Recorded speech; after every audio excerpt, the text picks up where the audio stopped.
Today's lesson is on building relationships.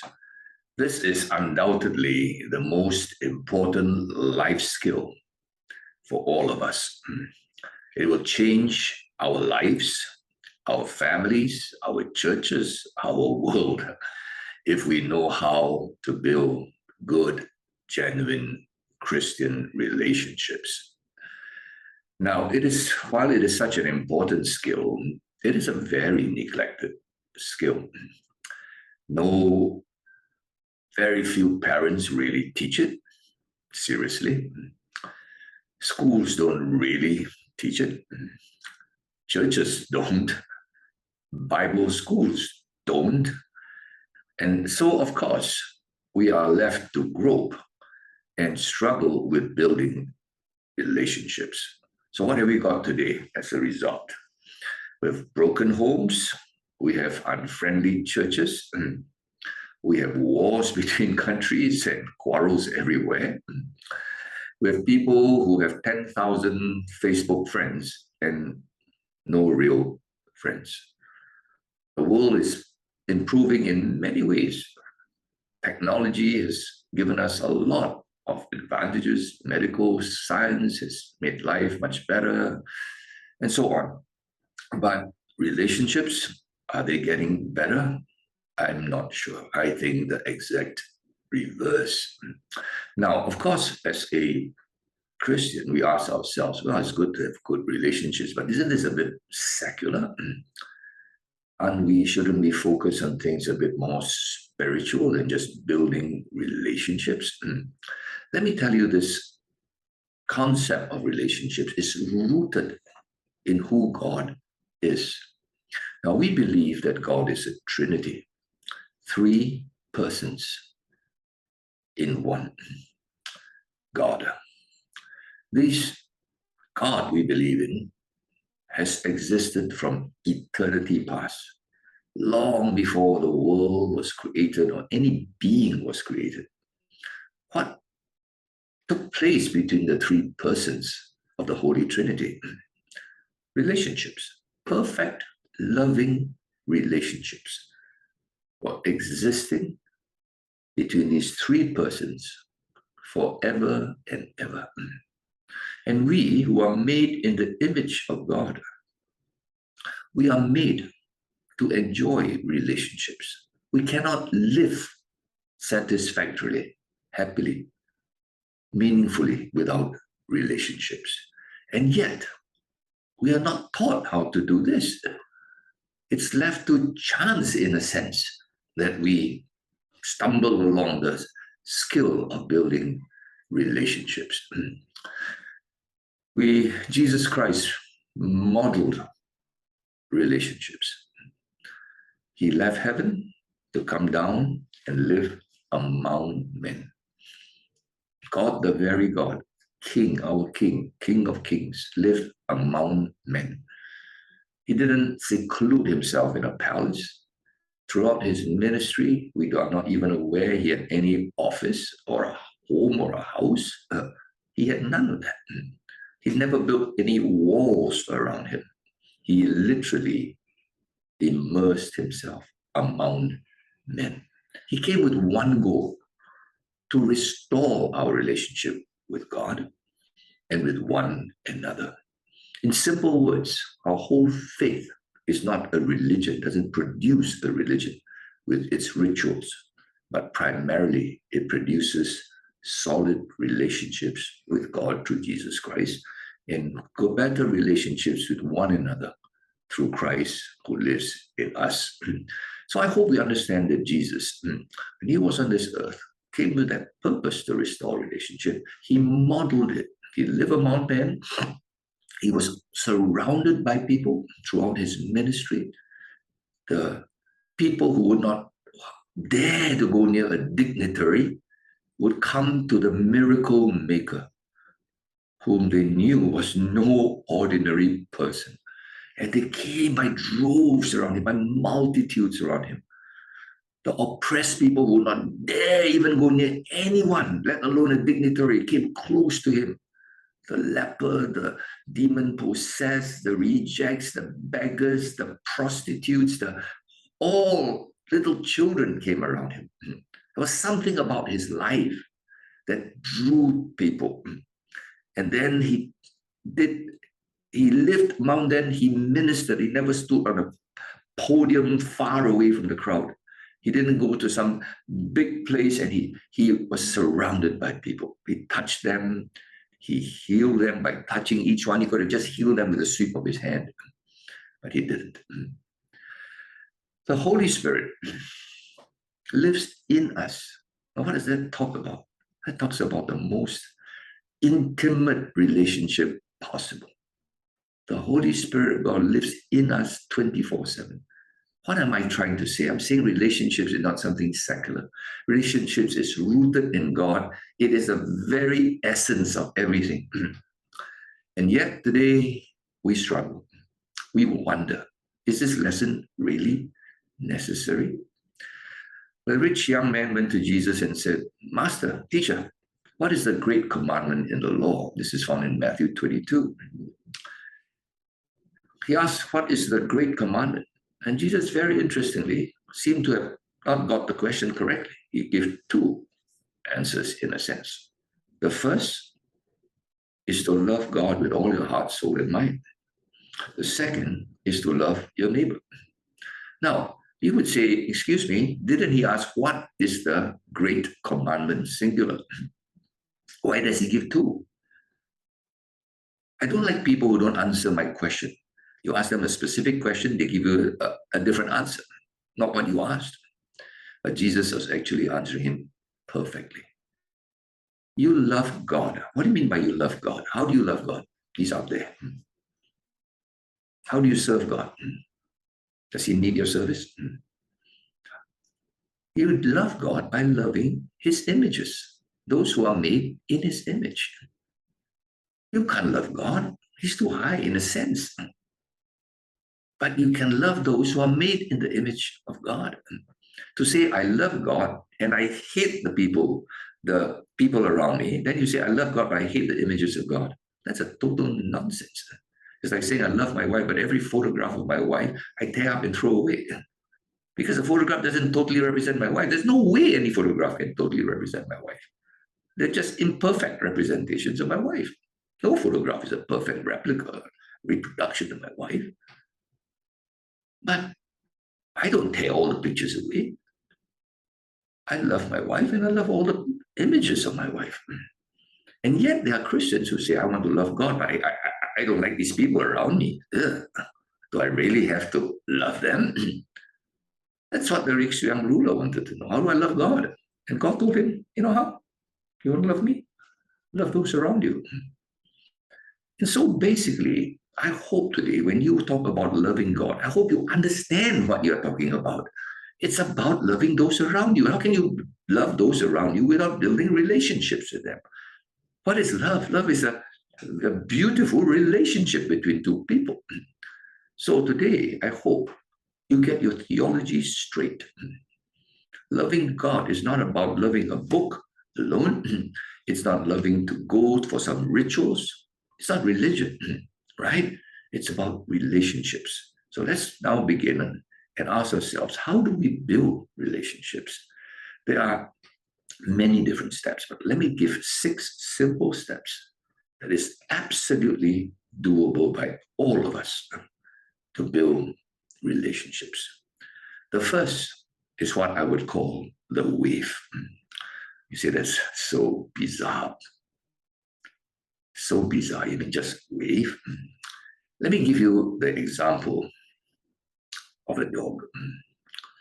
Now, dog is commonly called a man's best friend. I don't think many would argue with that statement. The dog of many animals that are domesticated animals around us actually doesn't really contribute a lot to us.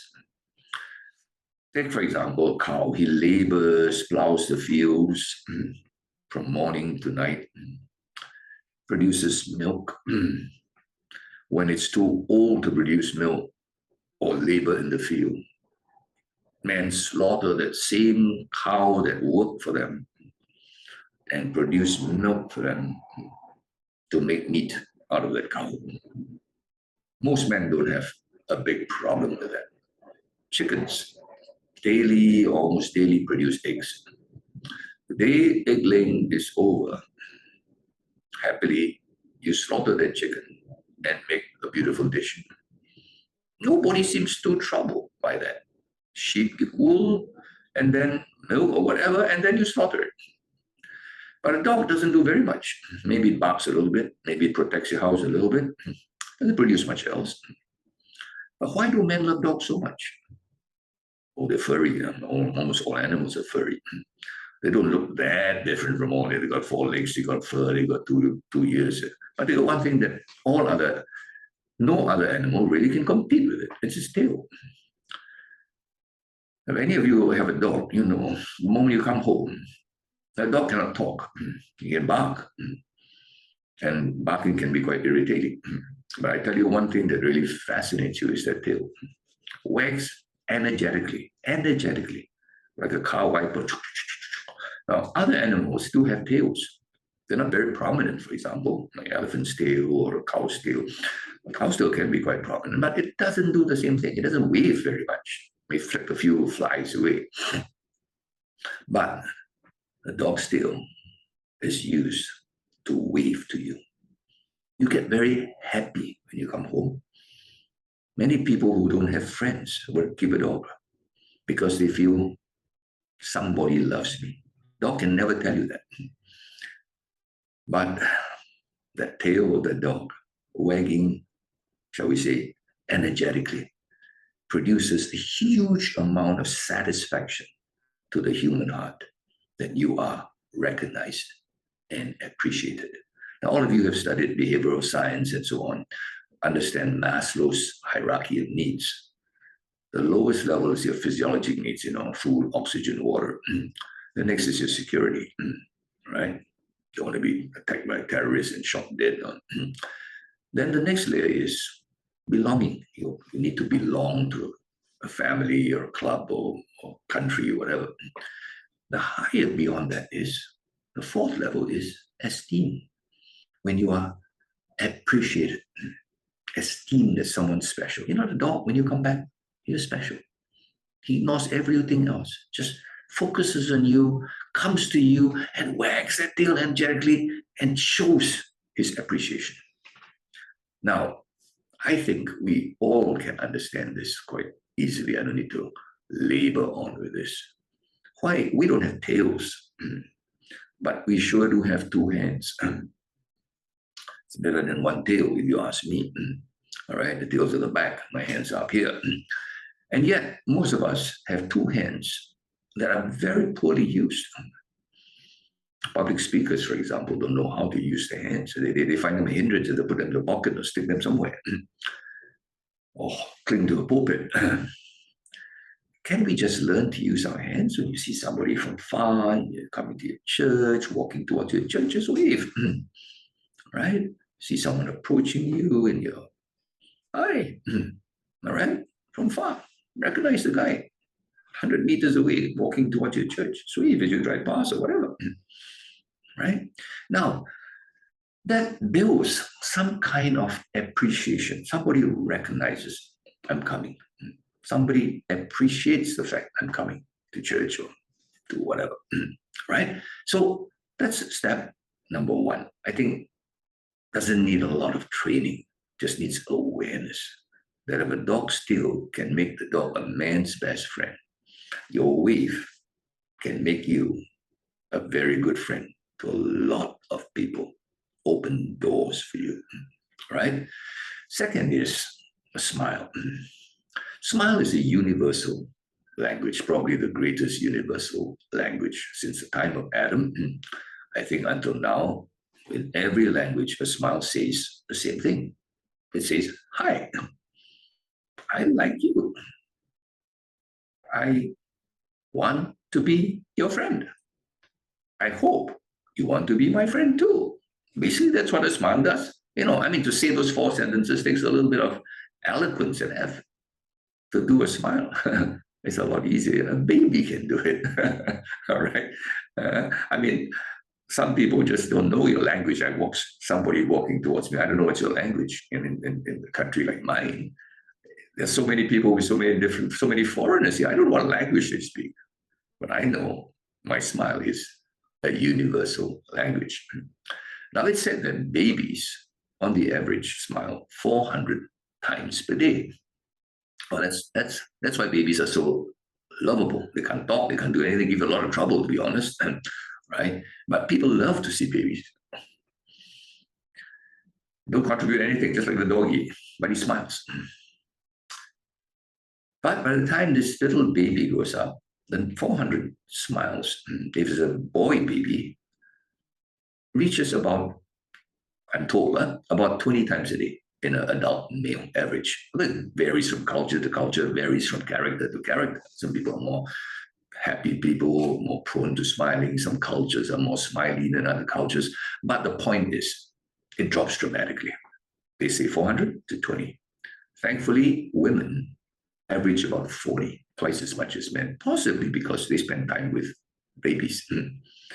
And so what happened in this process? Why is it that from 400 it drops? I mean, almost everything else a child does goes up, not goes down, right? Everything useful, that is. But it's, I think, largely because of the mirroring neurons in us. Let me explain that. Now, in our brain is a mirroring, like a mirror, right? When we see someone smile, we automatically, can I say that? Automatically, because of the way our brain's wired, we tend to smile back. Example is you see a picture of an old friend of yours or someone you like smiling at you in the picture, in a photograph, mind you, in your cell phone or whatever. You tend to smile at that guy. I mean, that's quite ridiculous, right? It's a photograph, right? But you tend to smile, okay? That's the mirroring reflex in us. But as we grow up, the mirrors around us are not smiley faces. Teachers tend to be strict. In fact, they take pride in having people take pride that teachers are strict. So what happens? As a kid grows up, he's a smiley fellow. He goes to school and, oh, I'm not supposed to smile because teacher doesn't do much smiling. I'd like to know how many times the teacher smiles in the class. Somebody should study that. And then they go to church, for example, and as Christians, and they realize pastors don't smile. Generally, they look quite sober and serious on the pulpit, as if they're like reading a kind of a sad story. Right? That's not good news, like bad news. So people slowly mirror what they see, and the number of smiles drops. That's why I think babies at 400 smiles, because when you go to a baby, you smile, and the baby smiles back. Right? There's a mirroring neuron that's working in his brain. Okay, so but as you grow older to young children, you don't smile and the teacher stares at you, right? And then you mirror the frown, probably, right? So this is something that I am sad to say we lose the ability to smile. But I want to encourage you with some little bit of medical fact here. We call it a facial feedback mechanism. Now, what happens is when you smile, when your facial muscles contract, like you smile, these muscles have to go up, right? That's the only way you can smile. There's no other way you can smile unless you stick your finger in there, right? When you smile, as your facial muscles contract, these facial muscles give a feedback to your brain, which releases what they call neurochemicals in your brain. And these neurochemicals, a bit technical terms like dopamine, endorphins, and so on, oxytocin, are what you and I would call feel good. Makes you feel good. That's why people take drugs to get those neurochemicals, stimulated. Now, when you smile, this facial feedback mechanism works in your brain, and then your brain stimulates the production of these neurochemicals, which make you feel happy, makes you feel less depressed, and makes your blood pressure lower, your tense heart rate, higher pulse rate, relax, all right? And so actually, it's a very powerful health tool, right? So some people who are not very mature, they'll say, when I'm happy, I smile. But people who understand the facial feedback mechanism will say, I smile to be happy. All right. You say, but isn't that like a bit wishy-washy? No. Very simple experiments have been done to prove this. It's called what I call a chopstick test. I don't think that's a real name for it. But the chopstick test is something like this. Okay. Imagine this little finger is a chopstick. I bite this finger of mine. Imagine this is a chopstick. I bite the chopstick, right? To bite the chopstick and hold it there, I have to use certain smile muscles to hold up the chopstick, okay? Right?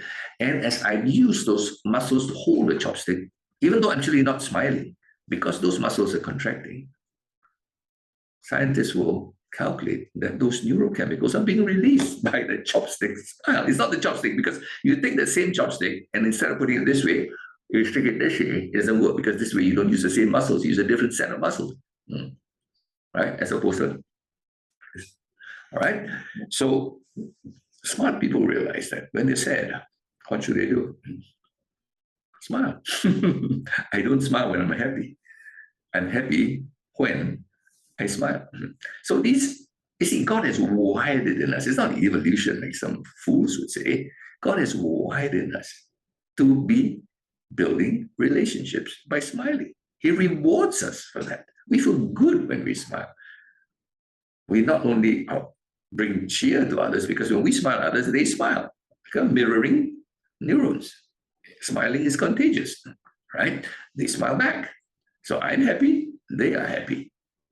I build relationships with them because they're relaxed, I'm relaxed. We build relationships with one another. A very powerful thing this smile is, all right? So I hope that we understand that smiling is a blessing that we can give to others and others can give to us, all right? So I hope that we will have an epidemic of smiling around by smiling at others. Okay, so I hope this is something that we can start. So you wave energetically, because it's too far, it's hard to smile. I mean, far, your face is not that big, but your hands gestures are quite big.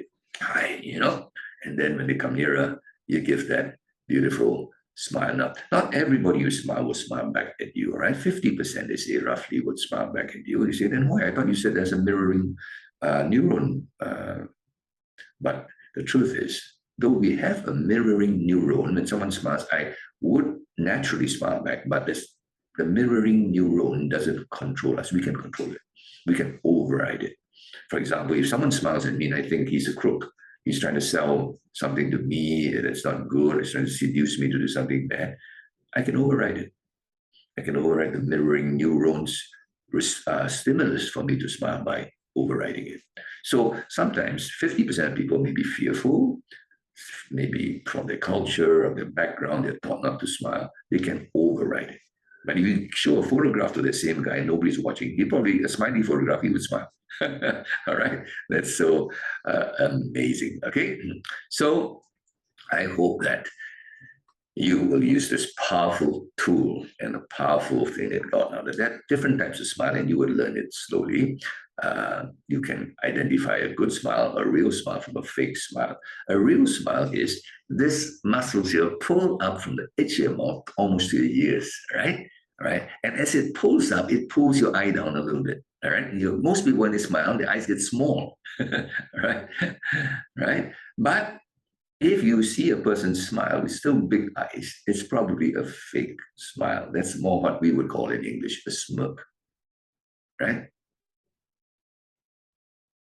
Right? Your eyes are not pulled down, the edges of your eyes are pulled down, just right. But if you really smile, the the ends of your eyes tend to go down, and they kind of like wrinkle at the side at the ends of your eyes. Okay, you can learn that. You just go to Google, you can see all that. You know a real smile from a fake smile, unless some actors and actresses who have mastered the art of doing a fake real smile. If I may put it that way. Now, so that's step 2, right? The wave, the smile, then the touch. Touch is a very powerful tool, okay? Now, almost all cultures would have some form of touch. Shaking hands in our culture is very, very normal. Do you really want to have a good relationship, you shake hands. You don't just go and look at someone and you don't touch it. During COVID, there was a horrible kind of struggle to build relationships because of our masks. We couldn't smile because our hands couldn't touch one another, right? But the moment the masks went off and the COVID rules were relaxed, relationships can be more built better, right? So touch is very, very powerful. In fact, in the Bible, in Jewish culture, it was not just a handshake, which is kind of cool actually, right? But it was a hug and a holy kiss. You'll find that phrase, holy kiss, 5 times in the epistles. Greet one another with a holy kiss, not a sexual kiss, a holy kiss. In other words, they not only touch with their hands, they touch on the cheek, right, with a holy kiss, right?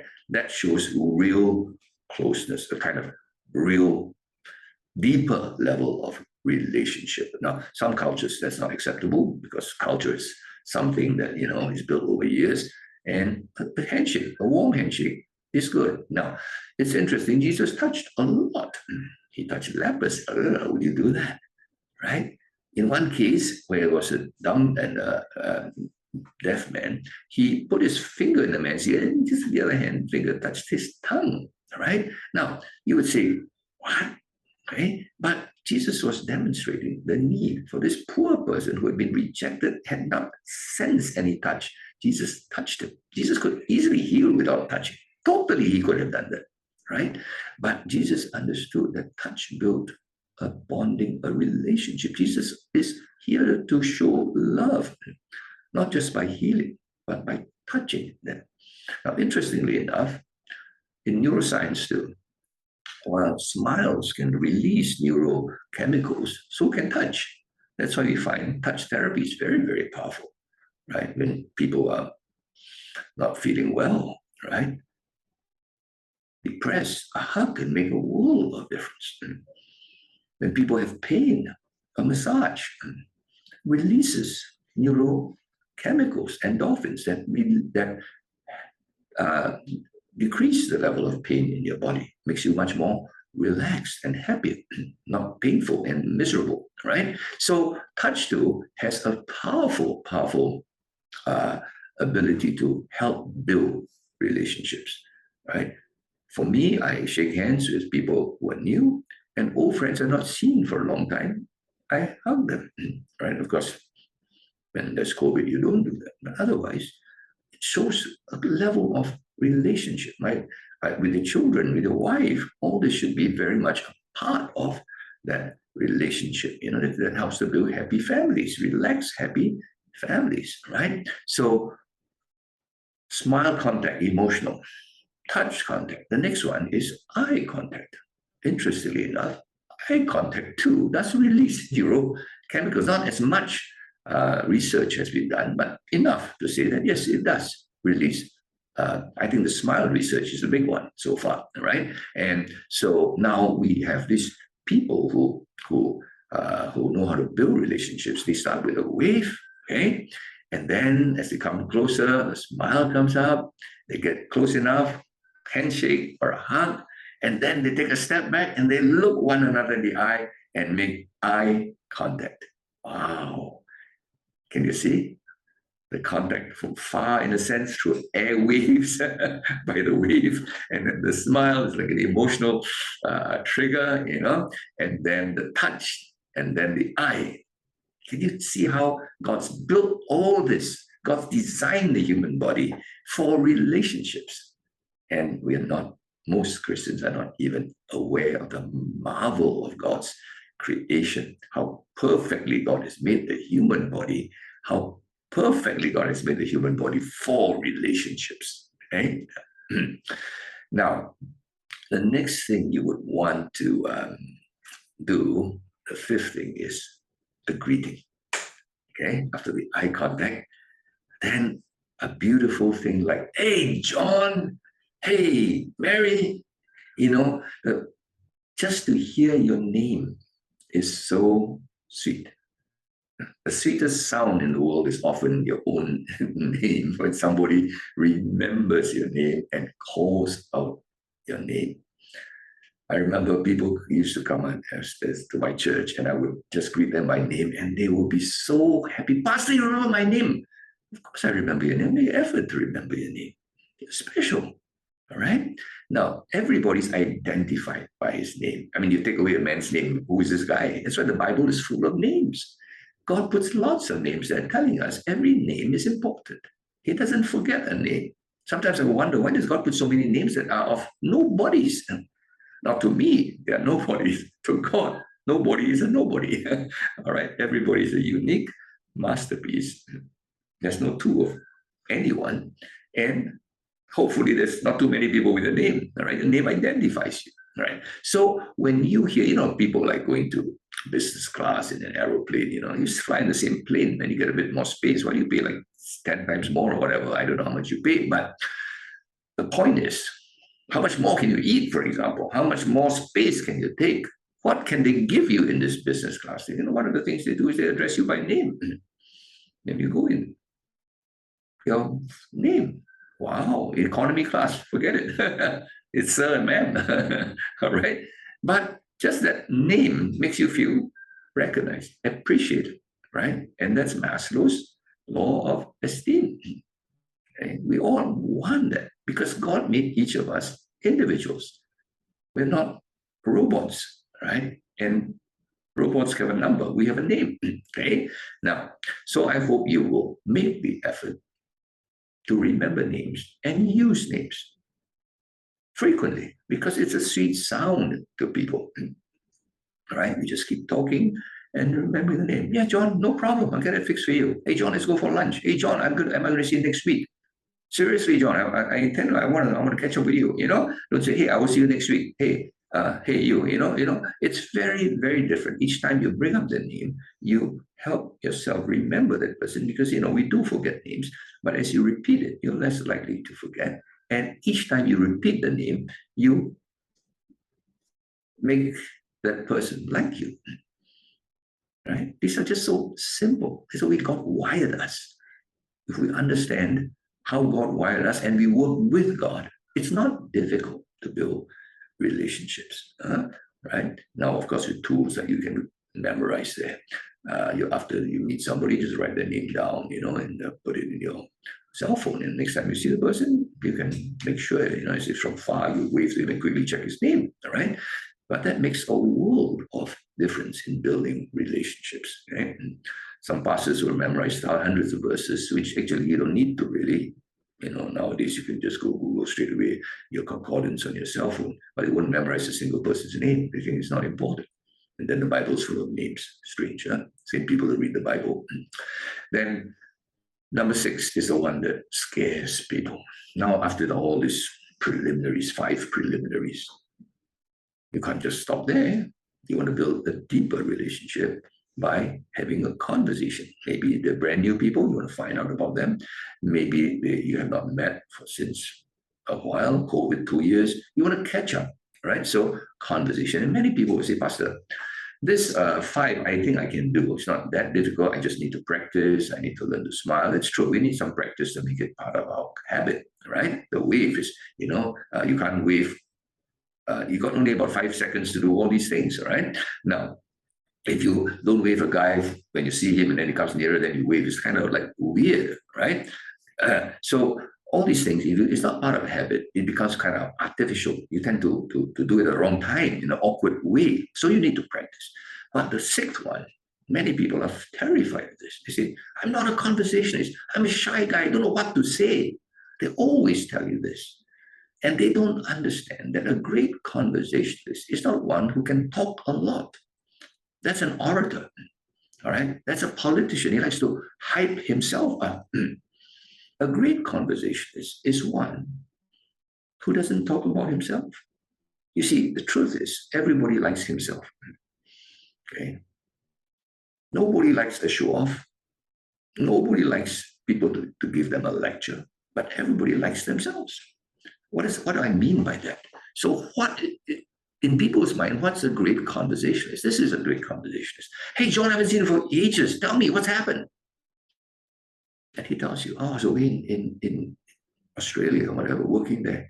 Really? What were you doing there? Wow. You went alone or with your family? And then you ask him about him. So basically, you are a great conversationist, not by talking about yourself, but by talking about him. Right? So I hope you understand. Being a great conversationist is just to ask questions. Tell me about yourself. Tell me what happened. And then what happened after that? Just ask that. Okay. And show interest in what he says. Just the word and then and what happened. Tell me more. And then he goes on. I live in Melbourne, you know. I say, yeah, I know you live in Melbourne, but what else? What do you do? This, right? And he said, oh, what's interesting there? What kept you so busy for 2 years there?